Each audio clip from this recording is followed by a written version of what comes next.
What is going on, everybody? Welcome in to the first episode of 2024 here on the Daily Energy Newsbeat Stand-Up. It is a gorgeous, as I mentioned, Wednesday, January 3rd, 2024. It's hard getting used to say that, Stu. But great to be with us, guys. I'm your humble correspondent, Michael Tanner, coming to you from an undisclosed location here in Dallas, Texas, joined by the executive producer of the show, the purveyor of the show, and the director and publisher of the world's greatest website, EnergyNewsbeat.com.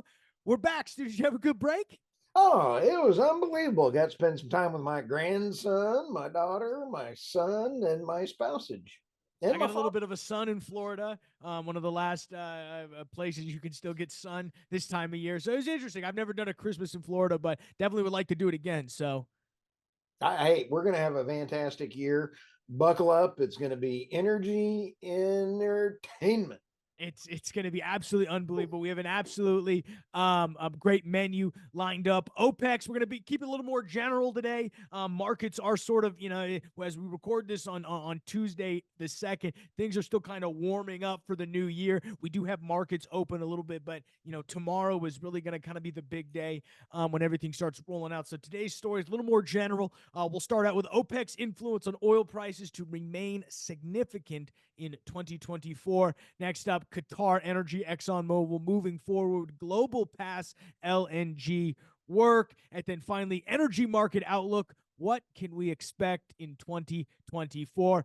Stu will then toss it over to me. I'll quickly cover what's going on in the oil and gas markets, what we've seen kind of over the past week and a half, and then quickly discuss the Willow Project. That was kind of the big finance news that got announced recently. ConocoPhillips announcing their final investment decision to go ahead and move forward with that project. So we'll opine on that a bit, and then we'll let you guys get out of here, get your new year started right, guys. Again, as always, we appreciate you checking us out and all the news and analysis you are about to hear. Analysis in quotes, but so for what it's worth, you can find that on EnergyNewsbeat.com, the best place for all your energy and oil and gas news. Stu and the team do an outstanding job of making sure that website stays up to speed with everything you need to know to be at the tip of the spear when it comes to the energy business. We are gearing up for NAPE. We will be there live recording podcast February 2nd. No, what is it? 6th, 7th, 8th, and 9th. Come check us out. We're going to be there. We're going to have multiple podcast booths going. If you'd like to be on the podcast, reach out to us. Nape at Sandstone, or we'll have the description below. We'll get everybody access to the UK. We'll have a little form. We'll do it form style. See, we just we come up with this stuff live. We love it. So we'll have a little form. Check that out. If you want to be on the podcast, it'll be great. We're gonna have. It's gonna be 24/7 running, guys. It's gonna be unbelievable. Check us out, Nate. You can also find us this podcast wherever you get your podcasts. You can visit the website, EnergyNewsbeat.com, to also see all of the show notes. You can check out the description below to see timestamps, links to the articles, everything that you need to know about the episode. You can check us out also on YouTube. We're really going to push YouTube in 2024. So dashboard.energynewsbeat.com. That's our oil and gas data platform. A lot of good stuff upcoming on that. So we'll be ready to see. But I'm going to Brett those, Stu. Where do you want to begin? Hey, let's start off with our buddies over there at OPEC. And I want to give a shout out to the Irina Slav. Whoop, whoop. I absolutely love Irina. She is an absolute hoot. Irina Slav at substack.com. OPEC's influence on oil prices to remain significant in 2024. Michael, I just want to read these 3 bullet points real quick. Fears lower demand and rising non-OPEC supply threatens the OPEC cuts. Bullet point number 2, U.S. oil producers took everyone by surprise this year, adding 1 million barrels in daily output. Woo! Go U.S. oil. OPEC share in the global total may have fallen because of the cuts, but it's still pretty solid at 27% of the total. This is going to be the only time that I quite honestly may disagree a little bit with Irina. No. And I'm going to talk to her next Monday on the international show with Armand Cabinet. And it is a great group with David Blackman and everybody else and Tammy Neiman. Here's where I disagree a little bit. OPEC is losing the ability to manipulate prices because of the dark fleet and BRICS. BRICS is now really trading outside of the petrodollar, and there's nothing in this next year that's really going to show that BRICS is going to have their pricing matrices priced into the dollar, but you're going to see the demise of the US dollar kick in with the pricing matrices stabilizing out under BRICS. That's still yet to be determined, but they don't have that handled yet. Yeah, I mean, obviously the dynamics of OPEC Plus have stumbled a little bit with the addition of BRICS, if only because of the fact that there seem to be different. I love what Irina does here is points out that, you know, the non-OPEC, that first bullet point, non-OPEC supply threats are almost more important than the cuts happening elsewhere of OPEC. Now, you have to take US off the table, as she aptly points out. We've done an incredible job of adding barrels to the market. A little over 1 million barrels per day added back to the market. That's one thing you won't hear Joe Biden talk about on the campaign trail. He'll leave that convenient fact out that he was responsible for adding 1 million barrels of oil to the US market. Kind of crazy. It is crazy, but let's give a shout out to our great oil and gas industry, because the legislation through regulatory actions taken by this administration have been horrific, and the consumers getting it in the drive-through. In fact, they're getting hit in the back of the head with a shovel so hard by this administration's regulatory actions.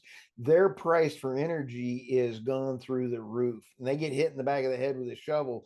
They got to put their eyes back in their head to go around. It's a horrible thing. I say it tongue in cheek because the cost of energy has also then risen, even though even though we've added 1 million barrels to the market, energy costs for everybody have risen. So it's, we can thank Heinz 57 for that. So I think OPEC, OPEC Plus is Lurch is a mutt.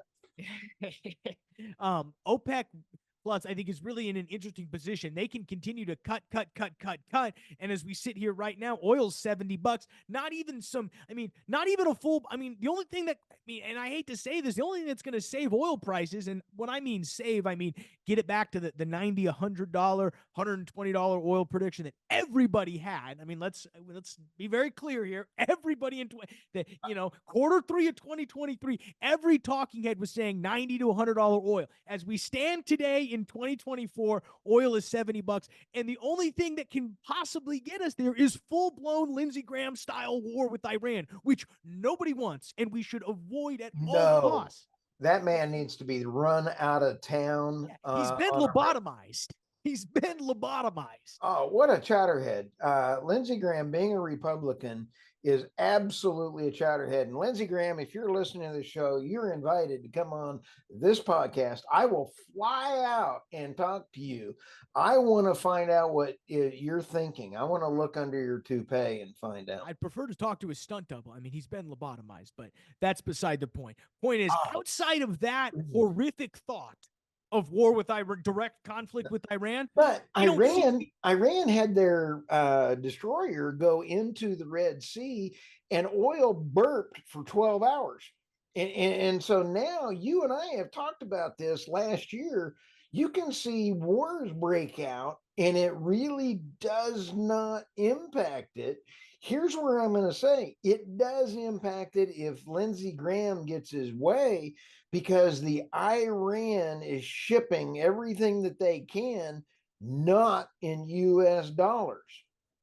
You eliminate their amount of oil, and it happened. Are you raising your hand? Yeah, I'm with you. No, I'm just saying I'm with you. Okay. So point of the matter is, all that being said, Stu, markets open today at 7 a.m. this morning. Markets open 7:30.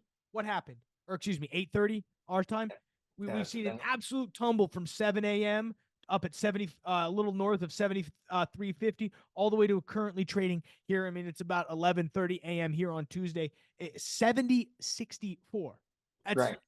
You That's know like, what? Hang on. I think this is some of the politicians. They're doing some insider trading, and they yeah. called up and they had the stock market reduce it so they can short the market. No, Just I kidding. mean I markets am are kidding. down significantly. Don't get me wrong. And come on, they're all just excellent traders. All right. Very interesting. We love Irina. Go check this one out. What's next? Let's go to Qatar. ExxonMobil moving forward with Golden Pass LNG work. This is huge. I always love seeing Qatar and other foreign countries buying our great assets.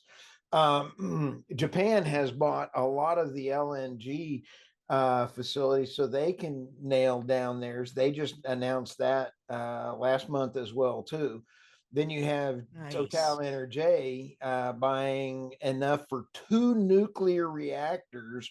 They have bought into ERCOT, but you're not going to see that. I've got a bet with you.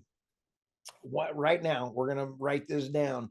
I bet you can't find it in their earnings report coming up. It's No. going to be interesting to see where they bury that. Now, let's go to this article. State owned Qatar owns 70% stake in the Golden Pass project with capacity more than 18 MTPA and offtake 70% of the capacity on long term contracts. 30% is only what ExxonMobil. Do It's you insane. know what that is? Horrific for energy security for the US. Yeah, no, it's one of the few areas where I agree with our favorite Senator John Fetterman. I mean, he was all over the U.S. the Nippon Steel taking over U.S. Steel. He was all over that. I mean, he's obviously come out of whatever sickness he had, and he's like thinking. It's crazy. Hey, do you think on a conspiracy theory he actually signed up for the chip from Elon? No, I Oh, don't. I'm kidding, but I don't know. I mean, wow, where did this come from? You're on the chip. You're if anyone's on the chip, it's you. Oh, thank you, If thank you, thank you very little. we can point to about 6 months ago, Stu got the chip involved. It's been off the rails since. But no, it's very fascinating, and the government and specifically the Federal Trade Commission is going to have a they've got their hands full right now. I've heard rumblings that they don't like this Permian consolidation going on, and that the Exxon Pioneer deal, the Chevron Hess deal, and all of these other ones are going to get a huge scrutiny look from the FTC from the standpoint of, is this too? Do they think this is too much consolidation? I don't Oh, believe it is, but we can discuss that in another realm. The point is, the problem is they're too busy worrying about if Chevron should buy Hess, two American companies, when you've got Japan coming in buying up all our stuff. I mean, we like Japan. I got nothing against Japan, but we should be owning U.S. steel. You've got Qatar Energy coming in, swooping up. One of our most Sabine Pass is one of our most important infrastructure transit for natural gas, and now we're going to take the biggest export terminal available near that, and we're going to hand it over to Qatar because, oh yeah, they've let got me. our best interest at heart for sure. I Oh love no, Qatar. Never been there, but I'm sure it's I'm going to great. get my passport updated so I can go move there. Here's one of the things that. Uh, Please. oh We'll be yeah, shooting please. a show at midnight. Yeah, we're off and running, baby. Hey, one of the things though is the Venezuela and Guyana item going off because that impacts Chevron and Hess big time, and it's not being covered in the main news. It's like ho hum. I mean, Venezuela, come on, it's overtaking all of our American oil companies that are out there drilling in Guyana, some of the largest areas in the world. Yeah, and I don't think that'll actually. I mean, it's more, oh, they stole. I'm not too worried about the Venezuelan They're conflict. Maybe meeting. you are. He's meeting with Russia. He's signed a deal. He's done some more things. So you're Did you talking to coordinate some. that meeting between Putin and Mastro? Actually, it's kind of funny you mentioned that because Armando asked me this morning if I was on the plane with the Venezuelan and Brazilian presidents and Putin. And I did say, by the way, if it did happen, Putin would have said that the U.S. sanctions don't matter because he doesn't mind. It's mind over matter, baby. Mind over matter. All right, what's next? Okay, let's go to the last one. The energy market. I love this one from Watt Logic. Watt Logic did an outstanding job of this article is outstanding from reassessing the energy economics around the world. COP28 really threw in some head busting going around in there. The world is waking up that natural gas is going to be needed. I did talk to Hugo Kruger. That podcast is coming out. He was in Paris when I interviewed him. Yep. And he's out of South Africa. South Africa is almost all coal. So King Coal is back in big. We're going to see a resurgence of nuclear everywhere except in the U.S.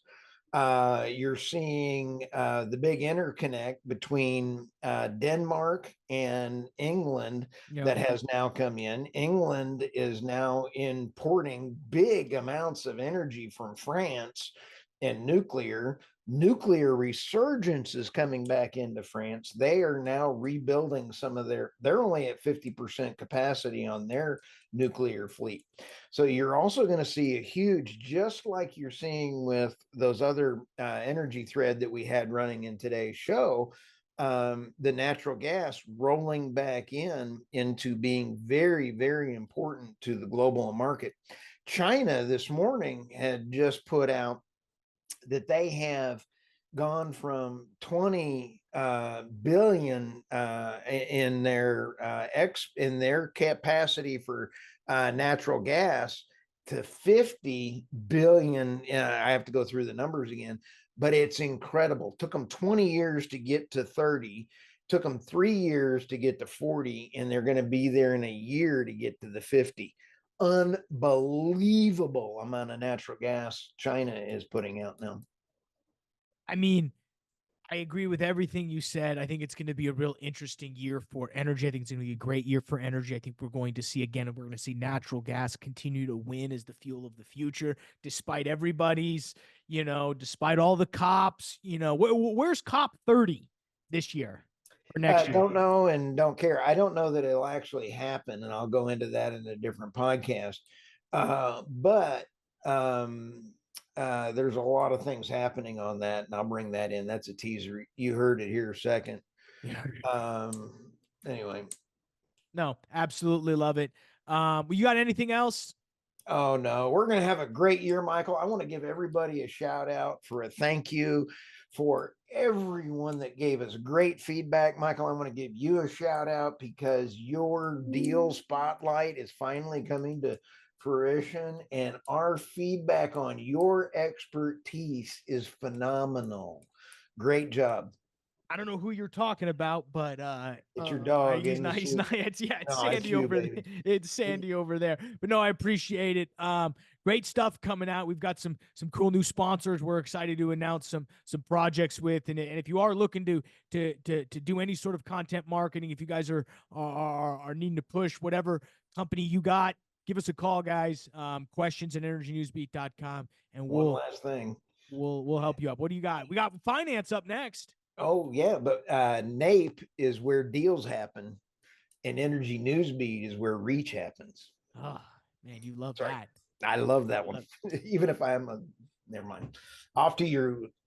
All right. I think there's, as we mentioned, we're recording this about 11:30 here on the second. We've seen markets, specifically S&P 500, drop about a 0.5 percentage point. NASDAQ tumbling about 1.4 percentage points, mainly off the back of what was an insanely strong 2023. I think everybody saw a recession coming, yet we finished 2023, specifically last week, very close to market highs. We're a little off that today. We've seen 10-year yields rise by about 2 percentage points. Dollar index up about 0.75 of a percentage point. We've seen Bitcoin now crossing 45,000. That's up 1.9 percentage points. As a result of all that market strength, we've seen crude oil, as we mentioned, overnight weakness or overnight strength, mainly on the back of the Iran, U.S. shadow conflict going on right now in the Red Sea, but all that seemed to be wiped away with the strong dollar.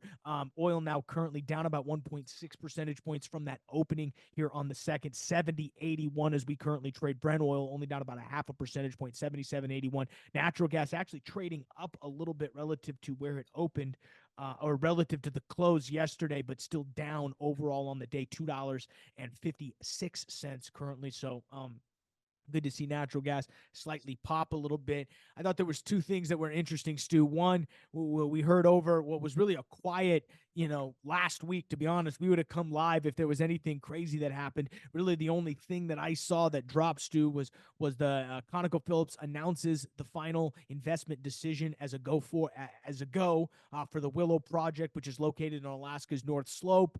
That this is following the approval by of the NEPA submission done and by the state legislator and federal government kind of approving this permit. There's a couple interesting, we had